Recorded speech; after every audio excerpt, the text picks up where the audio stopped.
माता रानी की दोस्तों आज मैं आपको माँ बगलामुखी के बीज मंत्र के बारे में बताने जा रही हूँ। माँ बगलामुखी का बीज मंत्र एक बहुत ही चमत्कारिक मंत्र है। माँ बगलामुखी का बीज मंत्र को एकाक्षरी मंत्र भी कहते हैं क्योंकि ये मंत्र एक अक्षर से बना है। माँ बगलामुखी की कोई भी साधना हो इस मंत्र से ही प्रारंभ होती है। शास्त्रों के अनुसार हर देवी देवता के प्राण बीज मंत्र में ही होते हैं।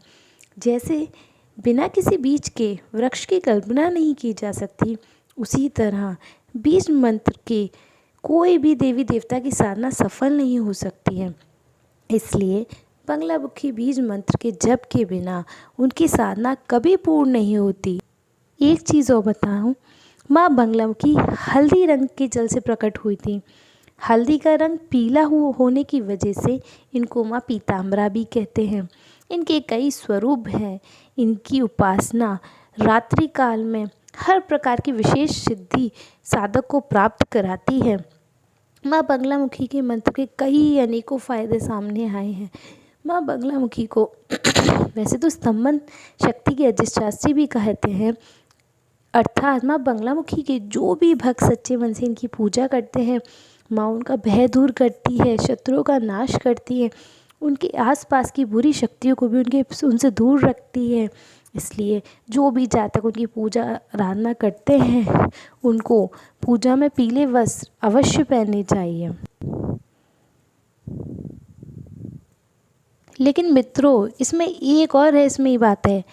अगर आप कहीं गलत हैं तो बगलामुखी निश्चिंत ही आपको कभी भी विजय प्राप्त नहीं कराएगी। अगर आप शत्रु हुए, अगर आपने कोई गलती की है तो वो किसी भी भाव में आपका साथ नहीं देगी। बगलामुखी जैसा देवता कोई भोग प्रसाद पे चलने वाले देवता नहीं होते हैं।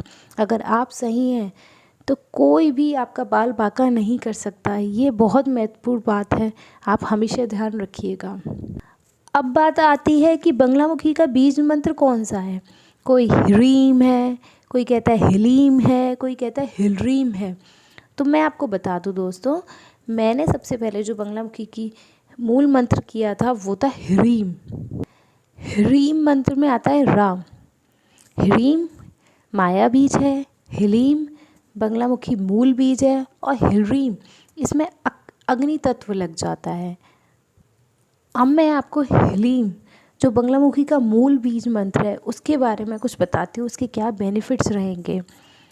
अगर आपको सामने वाले की सोच पर काबू करना है, अगर आपको ये है कि सामने वाला क्या सोच रहा है, आपको वो जानना चाहते हैं, तो ये मंत्र काम करेगा हिलीम। लेकिन इस हिलीम मंत्र को करने का विधान दोस्तों थोड़ा सा डिफ़िकल्ट पड़ जाता है। आपको एक ही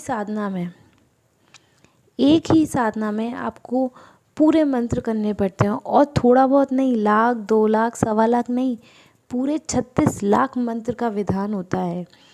अगर आप हिलीम मंत्र को करना चाहते हैं तो एक बार करके देखिए, रिज़ल्ट ना मिल जाए तब कहिएगा। इसको करने का क्या तरीका रहता है मैं आपको बता दूँ। आपको एक ही बार में 36 लाख मंत्र करने होते हैं एक ही साधना में, और वो भी 54 डेज़ में, 54 दिन में पूरा करना होता है। अगर वैसे तो ये बहुत मुश्किल रहता है, बहुत कम ही लोग इसे कर पाते हैं, लेकिन अगर आपने इसे कर लिया फिर तो कहने ही क्या, उसके चमत्कार ही क्या है।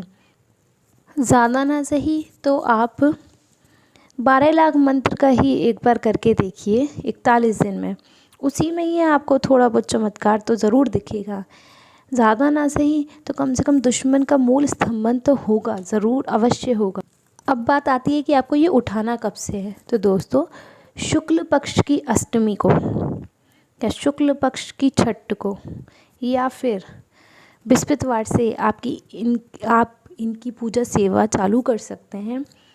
एक आसन रहेगा, एक दिया रहेगा, पीला प्रसाद रहेगा, अगर पॉसिबल हो तो हल्दी की माला, नहीं तो रुद्राक्ष की माला ले लें, और एक छोटी सी लुटिया में पानी रहेगा। और लीजिए संकल्प 41 दिन 54 दिन का, और करके देखिए और फिर बताइए इसके चमत्कार। इसे मैंने भी अपने टाइम पे किया था, बहुत ही अच्छे रिजल्ट्स इसको देखने के लिए मिलते हैं। बशर्ते ये देखना होगा कि आप पूरा कर पाते हैं। कम से कम 4-5 घंटे की सिटिंग इसमें लगती है। आप देखिए, ये बहुत ही चमत्कारिक मंत्र है। करिए और आप उससे अपने एक्सपीरियंस शेयर कीजिए। Thank you.